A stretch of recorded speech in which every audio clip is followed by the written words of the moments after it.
খলিফাতুল মুসলিমিন হযরত উমর রাদিয়াল্লাহু তাআলা আনহুর জামানায় দুইজন মানুষ, বাপ আর বেটা, বাবা এবং সন্তান খলিফাতুল মুসলিমিন হযরত উমরের কাছে দেখা করার জন্য আমিরুল মুমিনিন লক্ষ্য করে দেখতেছেন বাবার চেহারা এবং সন্তানের চেহারা একবারেই মিল, একবারেই মিল। বাবার চেহারা যেমন সন্তানের চেহারাটাও তেমন। আমিরুল মুমিনিন বলতেছে, ভাই আপনার চেহারা এবং আপনার সন্তানের চেহারা এত মিল, একবারে ফটোকপি।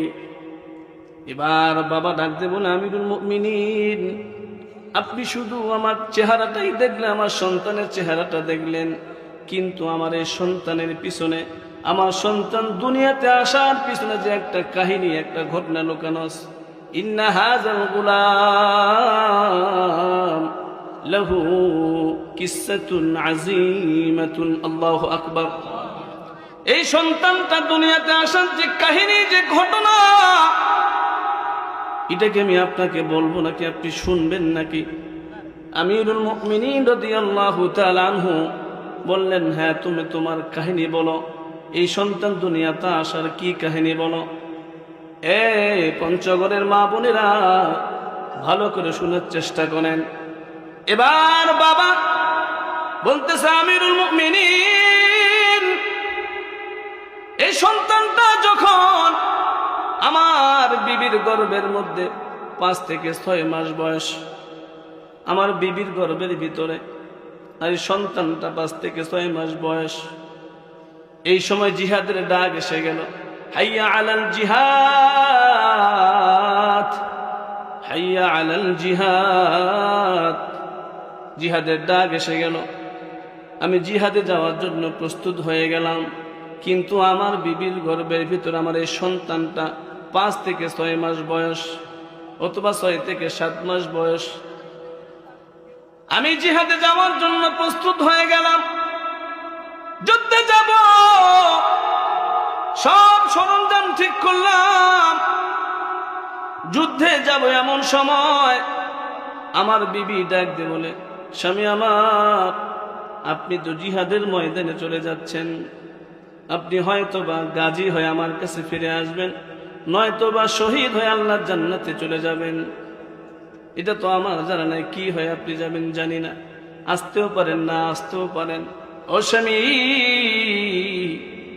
আপনার একটা আমানত, আপনার একটা আমানত, আমার গর্ভের ভিতরে একটা সন্তান।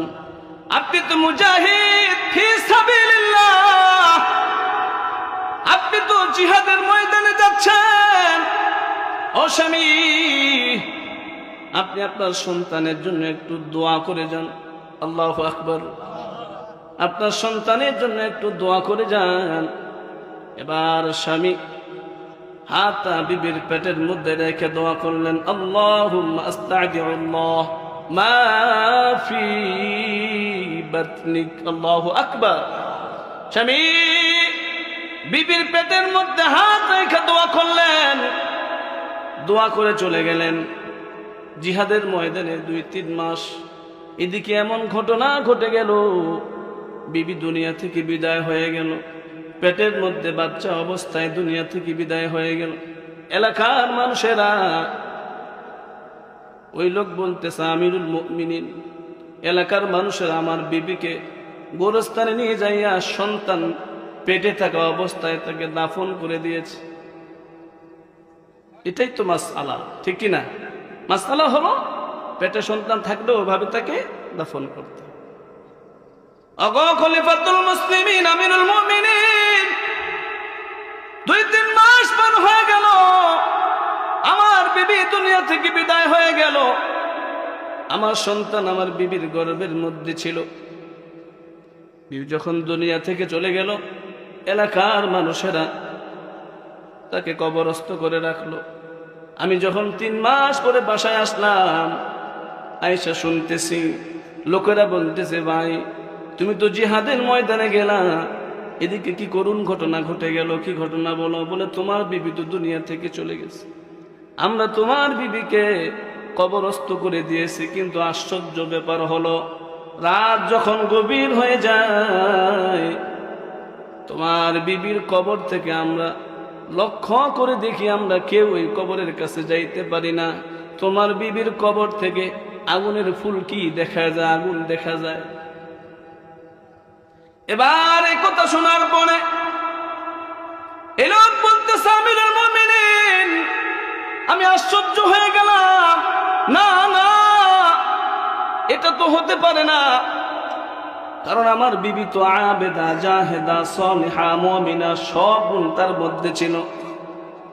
আমার বিবির কবর থেকে কেন আগুন বের হবে, এটা আমি বিশ্বাস করতে পারতেছিলাম না।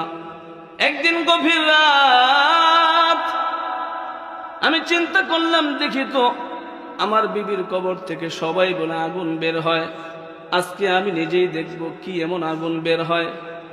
গভীর রাত হয়ে গেল। এবার এই লোক বিবির কবরের কাছাকাছি চলে গেল, যায় দেখতেছে ঠিকই বিবির কবর থেকে আগুন বের হচ্ছে। একটু বাতাস উঠলেই আগুনের ফুলকি দেখা যায়। আশ্চর্য হয়ে গেল, না না, এটা তো হতে পারে না, এটা কেমন কথা?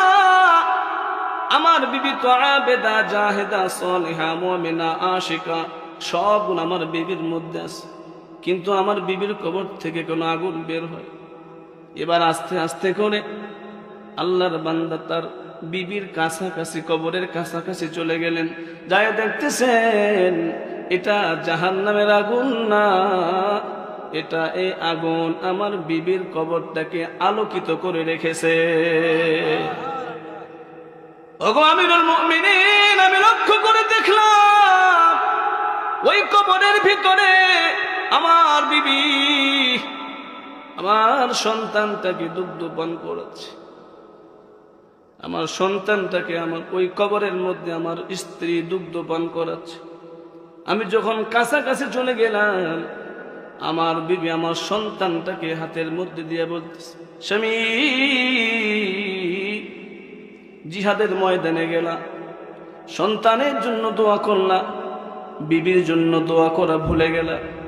ও স্বামী, তুমি তোমার সন্তানের জন্য দোয়া করেছো, আল্লাহ রাব্বুল আলামিন তোমার সন্তানকে হেফাজত করেছে, নেন আপনার সন্তানকে আপনি নেন।